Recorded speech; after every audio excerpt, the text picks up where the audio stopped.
Morning, folks. Pilot, you gonna say hi? Huh? You gonna say hi? Huh?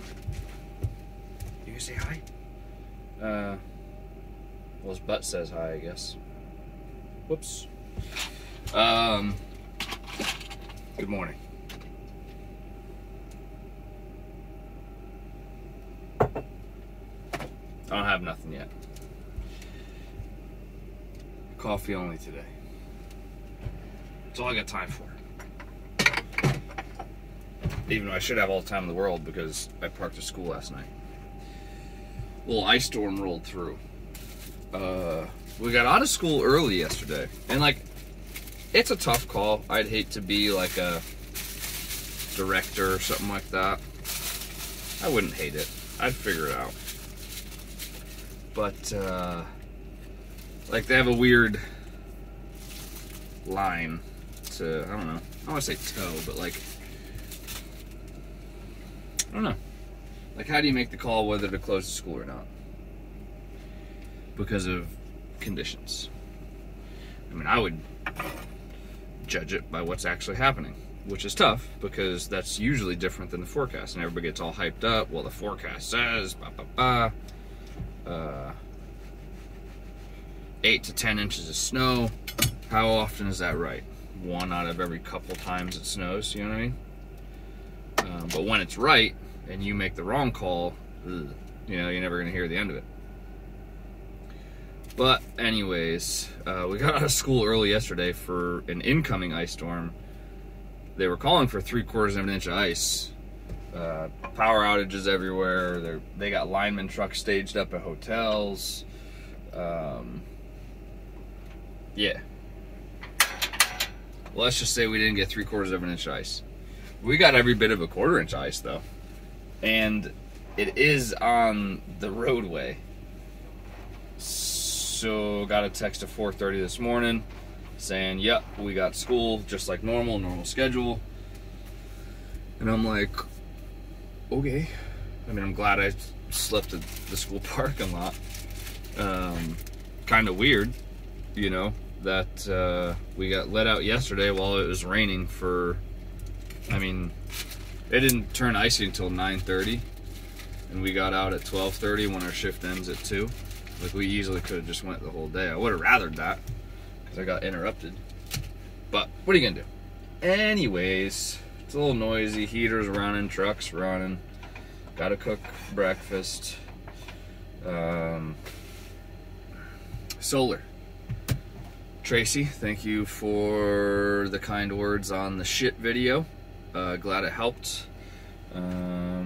She asked about solar. Here we are. Another video.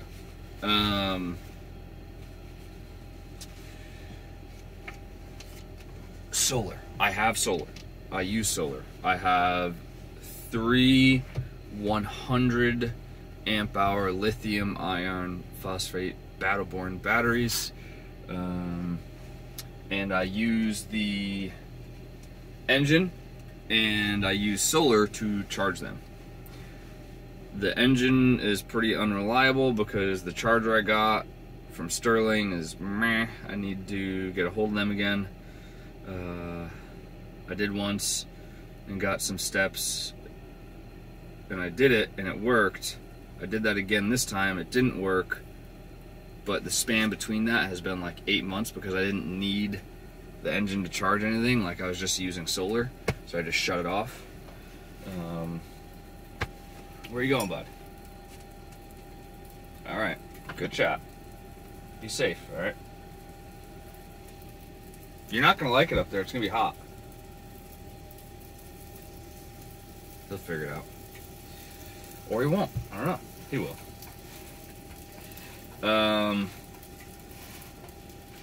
Solar.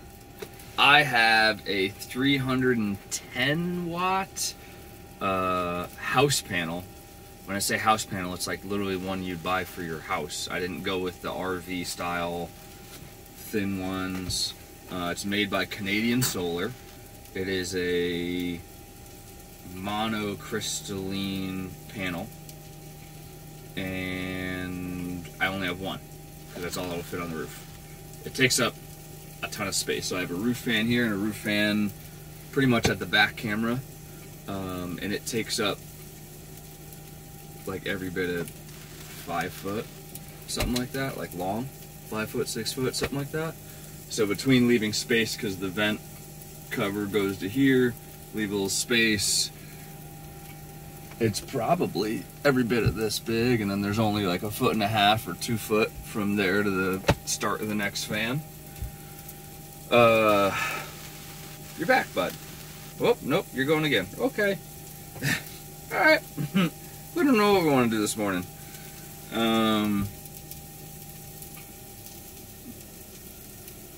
One panel. The reason I went with that, number one, it's one panel to deal with. Number two, I wasn't so keen on the RV industry panels because they're new. You know what I mean? Like, how long have household solar panels been being made? A long freaking time.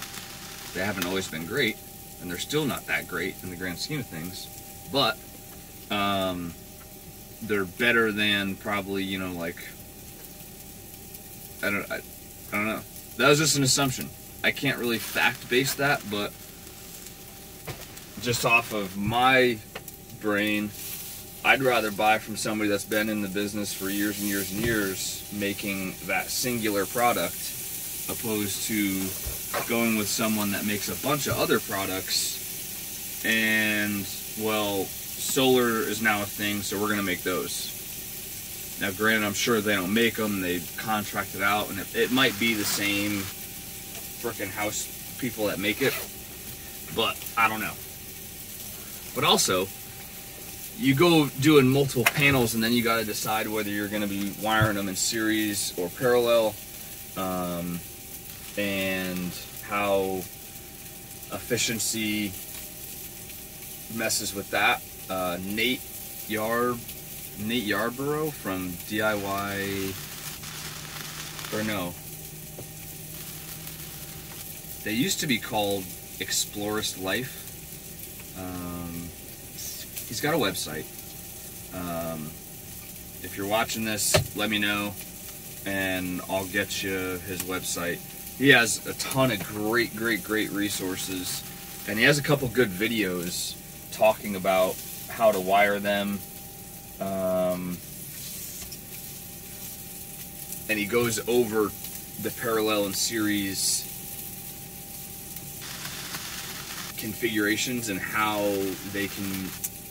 One's not necessarily better than the other. It's all dependent on variables. You know, like, are you very prone to having partial shading of your solar panels?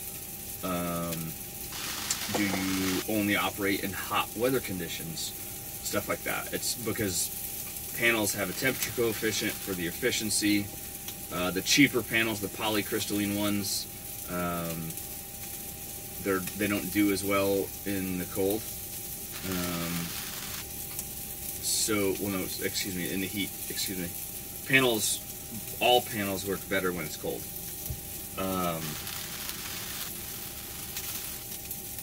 He has a great video going over that, and it's really dependent on you. I thought it was just kind of an easy throw up there. It's about as wide as the roof of the van. Like, it fits, it's got a couple inches on either side in from the factory roof rail system. So it's just a quick Z bracket, and like, I have a ton of real estate up there for that single solar panel. It's just easy. 2 wires come in, they go to the solar controller, which you need. That's another thing, another kind of, not a pain point, but discussion factor. You have 2 different types. You have an MPPT, so maximum power point something T.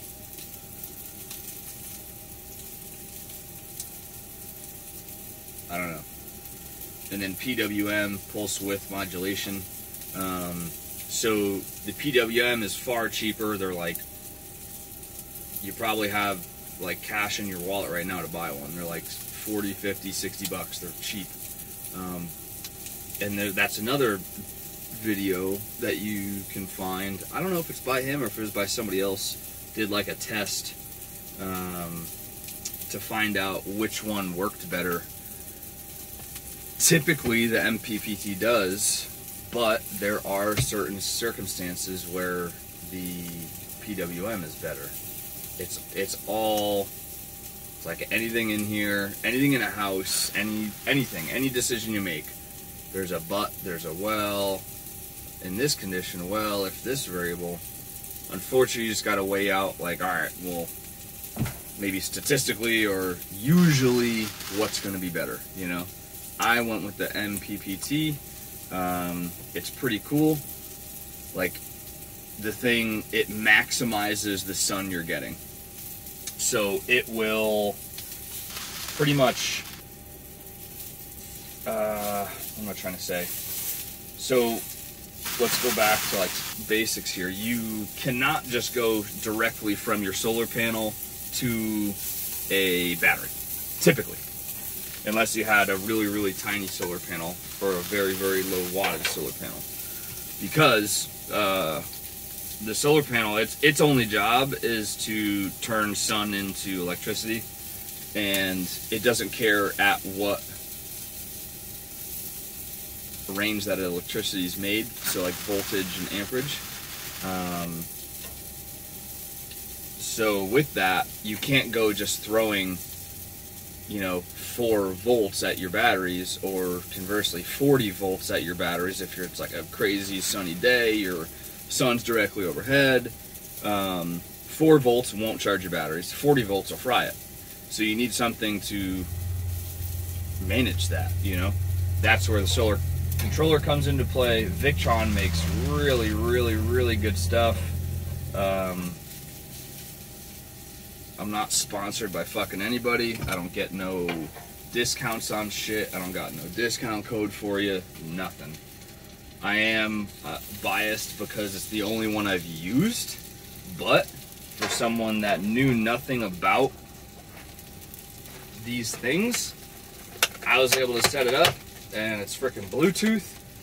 You Bluetooth your phone to that solar controller. Tells you exactly how to do it when you buy the controller. You can set up your parameters on how your batteries like to be charged, which then you just go to your battery manual and you look, okay, it likes to be charged at this, this, this, and this. You plug in all the settings. And Battleborn actually has a video out there on how to set up a solar controller for their batteries. They go over each kind of controller that was popular at the time of the making of their video, and they say, hey, in order to set up a Victron, you do this, that you want to put this, this, this, this, and this for your settings. It was freaking awesome.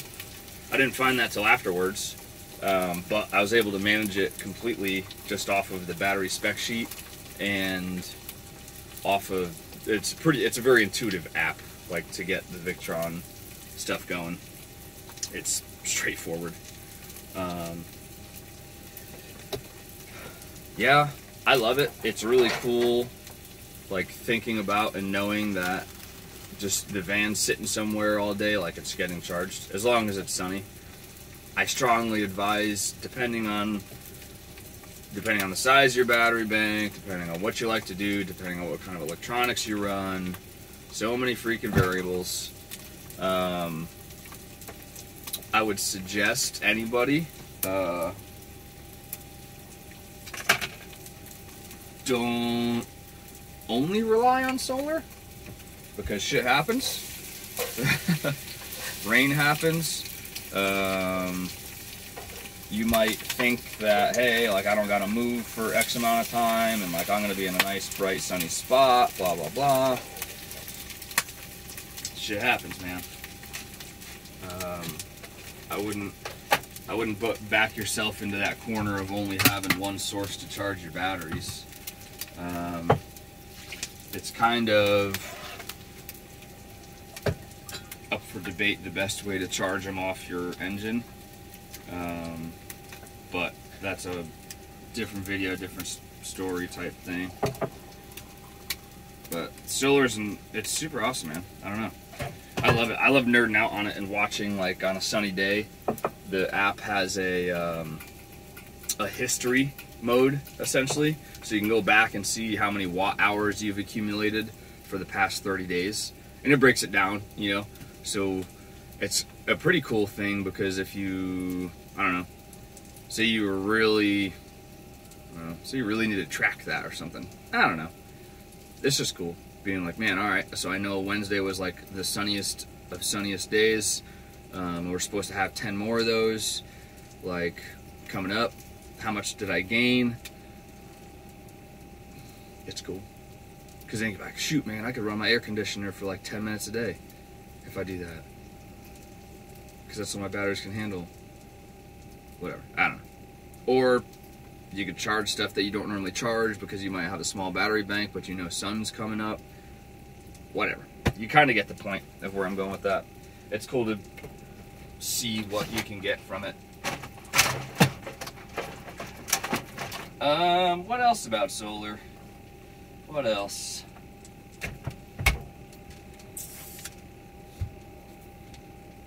Yeah, I don't know. There's a couple ways to hook them up, parallel series. It's up to you to decide how you want to do that if you're going with multiple panels.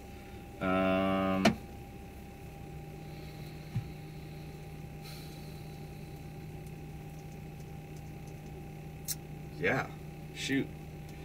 I definitely will, if/when I ever build another something, whether it be I do an RV or a camper or something, or when I end up building a cabin out in the woods, that'll have solar for sure. Same, I'll have batteries and whatnot. It's cool. Like, I don't know. I'm not a crazy, like, tree hugging hippie, but it's cool to just, it's just sitting up there making energy, and I get to use it later. Like, it's cool. It's pretty cool. Oh God, that's hot. Every time. I say it every time.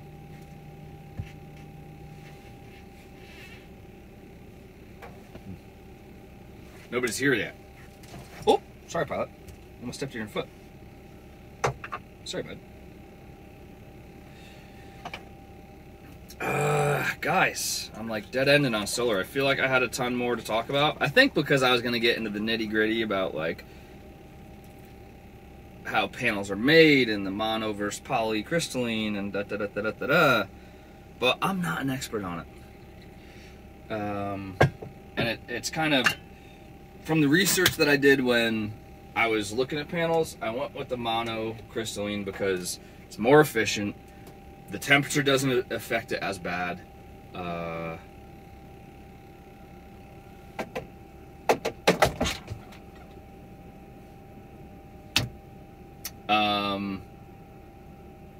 Its lifespan's supposed to be longer.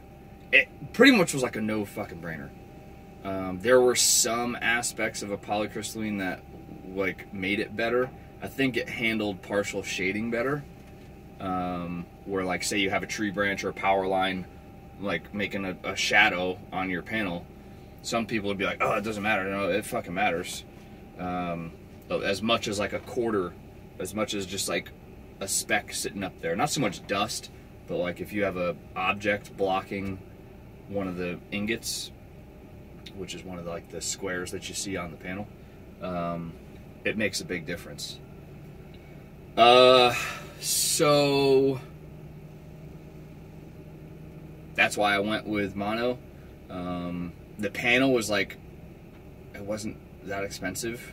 It wasn't cheap, but it wasn't that expensive.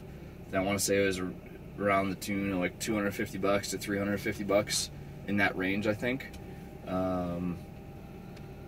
was made, I think I already said, it was made by Canadian Solar. They have a really good reputation in the solar industry, I guess. I don't know. Between their website and some forums and stuff, it seemed like a good company to go with, and that's what was available at a store in Alaska, because there's no way I was paying for shipping on a solar panel. No fucking way. It's got to be fragile. It's massive. It's a ton of cubes, but it's not very heavy. So they're just going to charge me for, like, cube size instead of weight, which that ain't fitting in a flat rate box, bro. Nope. It'll fit and they'll ship it for the right price, but I ain't paying for that. No way. So that's pretty much all I got. Solar, it's cool, it's fun. You should totally do it.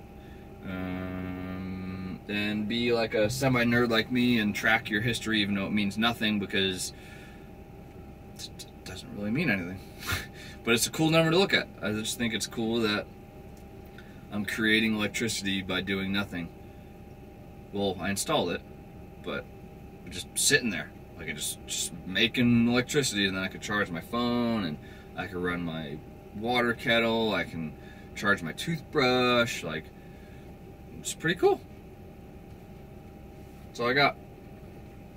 Got anything else, pilot? No? You wanna go outside? Oh, yep. Alright, we gotta go. Odin's probably here. Have a good day, folks. Cheers.